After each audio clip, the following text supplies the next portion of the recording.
Hello and welcome to Should You Play? Today we're focusing on Octopath Traveler 2, which, like its predecessor, allows players to step into the shoes of 8 playable characters with parallel running plot lines. I'm a big fan of the first game, and the HD 2D graphics style which Square Enix might not have pioneered, since the style existed long before, but they have undoubtedly perfected it. Whilst the first Octopath game took place across the gorgeous land of Austera, Octopath Traveler 2 takes us to eastern and western continents surrounded by sea that makes up the land of Celestia in a brand new technologically advanced era.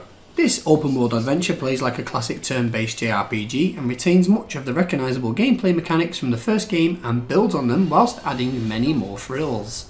But is this 60+ hour game worth your time and effort? Committing to a game that follows the tales of 8 separate characters across several chapters is quite the undertaking for those unsure if this game is for them. Although Octopath 2 is considered a sequel, it features a whole new cast of characters, and I can't think of a better place to start this video than by talking about the game's USP and namesake. Like the first game, there are 8 standard character classes known as jobs, which once again are Hunter, Scholar, Apothecary, Thief, Dancer, Cleric, Merchant and Warrior. Every character is unique, full of personality and has their own plot lines and reasons for becoming a traveller. There's Hikari Ku from the town of Ryu who's trying to stop a coup. There's Hikari the samurai warrior prince who seeks to overthrow his tyrannical brother following a coup. Go! Find your erstwhile allies and return to set us free! Then there's Ashet, the animal taming hunter who sets out to capture legendary beasts in preparation for a prophesized catastrophe. A greater calamity approaches our island. Then there's Oswald the scholar, who is framed for murdering his family and swears revenge on the true culprit following a prison escape. Helena! Then there's Temenos the cleric from Flamesgrace Church, who sets out to solve the mysteries surrounding the pontiff's murder. Next there's Partitio, the merchant cowboy who wants to remove poverty from the world after a businessman pushes his own town into extreme destitution. I'll be back once I eliminate that devil called poverty from the world. Frenay the thief is searching for keys to a collar that keeps her enslaved to an assassin's guild known as the Black Snakes. My good name, you wretched worm! Agnia the dancer sets out to become a star, and finally there's Casti, the amnesiac apothecary, who aims to rediscover her past, being guided by her fragmented memories. Personally, I found it very difficult to let go of the 8 characters that I had previously gotten to know and adore. If you haven't played the first game, then it will likely be easier to accept these new characters into your heart, and you don't need to have played Octopath 1 first, since they are standalone by design. We spend so much time with these characters, and to see them pushed aside in favour of an entirely new entourage was a difficult pill to swallow. Thankfully, change isn't always a bad thing, and it certainly isn't here. I believe this is roughly how things looked before the pontiff was slain. It's a very colourful cast of characters, and there is certainly more of an emphasis on meaningful storytelling than the previous game, although Octopath 1 did have some excellent story arcs. Each traveller has between 4 and 5 story chapters that focus on their solo adventures, and 2 chapters known as cross paths that see 2 travellers collaborating. Partitio also has his own side stories known as the Scent of Commerce, alongside regular side quests that function very much like an old school RPG, with few hints on what to do and where to go. For example, I ran into a man who was panicking saying his wife is about to give birth and needs help, and what the game doesn't tell you is that you can locate a midwife and guide them to the man's location. This approach to side questing reminds me of Zelda Ocarina of Time, because still to this day I have no idea how I knew as a child to catch a fish in an empty bottle and feed it to Lord Jabu Jabu so that he opens his mouth for you to enter. When you start up a new game, you are prompted straight away to choose a main protagonist to control. This character will be locked into your party until the end, but you will still get to experience each traveller's journey and choose 3 other travellers to accompany you in your party who can be swapped out at a tavern at any point, except when playing through a specific character's chapter, and then they will be locked into your party. Every traveller comes with their own talent, latent power, character class known as jobs, with attached combat skills and path actions. Path actions are a mechanic that was featured in the first game that allows each character to interact with townspeople in different ways to achieve a goal, namely gathering information, items and temporary allies, or leading NPCs to a different location or removing them from your path. This mechanic has been further expanded in Octopath Traveler 2 by means of a day and night cycle that makes path actions different depending on the time of day. For example, the player can choose to make the character throw an ace, steal items from townsfolk in the daytime, but can knock people unconscious at night to access restricted areas using her ambush path action. Similarly, Hikari can duel characters in the daytime and learn new skills for battle in the process, but at night he can spend in-game currency to bribe people for information or items. Thankfully, you do not have to rely on a natural day and night cycle to use path actions. Players can manually toggle the time of day. Having night path actions really makes things interesting, and it removes the rigidity of who you can have in your party based on your current goals, since their night path action can largely differ from their daytime path action. However, it does feel a little overcomplicated since what time of day it is also affects the game world. For example, where NPCs are changes from day to night, and what monsters show up in the area differs too, which can affect what party members are most suitable at the time. Rogue path actions also come with consequences for failed attempts, with a percentage based or character level linked chance of success, which further complicates matters. As someone who played and loved the first game, I managed to adapt to the changes and the introduction of a day and night cycle with differing path actions. I can imagine that for someone new to the series, this might feel a little overwhelming in its complexity, especially since the night path action might have no relation at all to the day path action.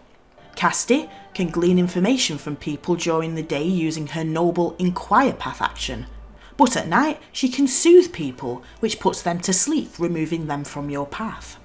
Furthermore, each character can have a secondary job assigned to them. This is a mechanic from the first game but is implemented differently. Instead of visiting corresponding shrines, which now grant X skills, instead you must find and speak to guild representatives to obtain licenses, which grants access to the corresponding secondary job. Secondary jobs are interchangeable, and I love this mechanic in the first game as much as I do in Octopath 2, because it really broadens the possibilities when it comes to party setup. Jobs are mostly recognisable from the first game, with only a few tweaks in their list of attached unlockable skills that can be unlocked by spending JP, or job points, gained through battles alongside XP and money. There are some new secondary jobs too that become accessible in new ways. For example, you can unlock the class Inventor by obtaining the Inventor license from Aktar the Inventor in Eastern New Delsta in the Brightlands, and must unlock further attached skills by bringing him materials needed for new inventions. Side note, the changeable catapult ability as an inventor is awesome. Catapult, go, go, go! Anyways, let's move on to the combat, which retains the basic premise of combat and classic turn-based battle system of the first game, which includes the break and boost mechanics. The game also retains the 6 weapons from the first game: sword, spear, dagger, axe, bow and staff, and the 6 elements that can be used to inflict damage, which are fire, ice, lightning, wind, light and darkness. Character jobs determine which weapons and elements they can use in battle. Every enemy has several hidden weaknesses that, once discovered, can be exploited to lower their defences and trigger a break, which removes their defences. Each turn accumulates boost points which can be used to power up moves. New to the battle system is latent power abilities. Latent powers are special abilities that are individual to each character. During battle, each character's latent power gauge recharges upon taking damage and breaking enemies' defences, and can be used to unleash a powerful attack.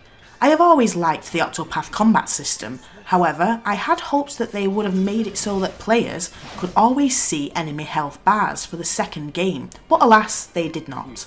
The only way to view enemy HP is to use the Scholar Jobs Analyze skill, which takes up 1 turn during battle, and considering that this game mirrors the first game's difficulty level, that can be quite a pain in the backside. Overall, the combat is excellent and dynamic owing to the wide range of jobs and skills available. New to the series is the ability to speed up how fast the combat unfolds, which I always appreciate in games that demand a bit of grinding.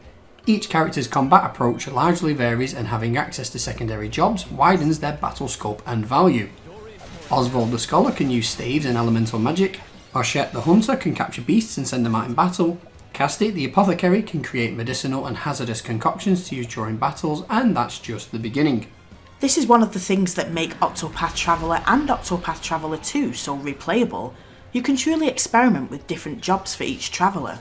You can have a Scholar Apothecary, or a Warrior Cleric, whatever combination you desire, which can be useful when you need to fill a shortfall in your arsenal, which for me is always wind magic for some reason. Moving on to the world itself, it's actually more sophisticated than the first game. The world is gorgeous and there is so much to do, see, interact with, loot and discover.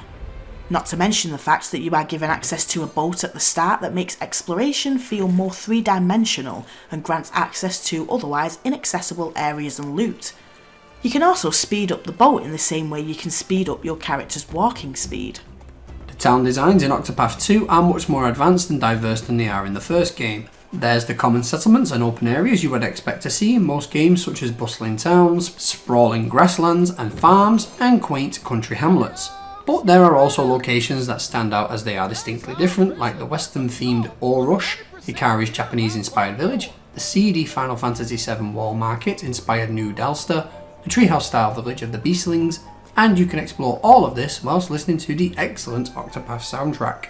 The game is once again chock full of masterful musical compositions that make you question how on earth composer Yasunori Nishiki became so skilled in emotional puppetry. My journey begins here. Gather your strength, your allies. Honestly, when a game makes you stop what you're doing just to listen to and appreciate the music that is happening in the background, it's just next level immersion. What baffles my brain is how each piece of music that plays during the day has an alternate melancholic counterpart that plays during nighttime that retains the vibe and message of the original piece but gives a hazy dream vibe. Just amazing. So, should you play Octopath Traveler 2? From a completely biased fan of the first and now second game, yes! Yes, you should play Octopath Traveler 2 and play the first one while you're at it if you haven't already. Go, fly fly!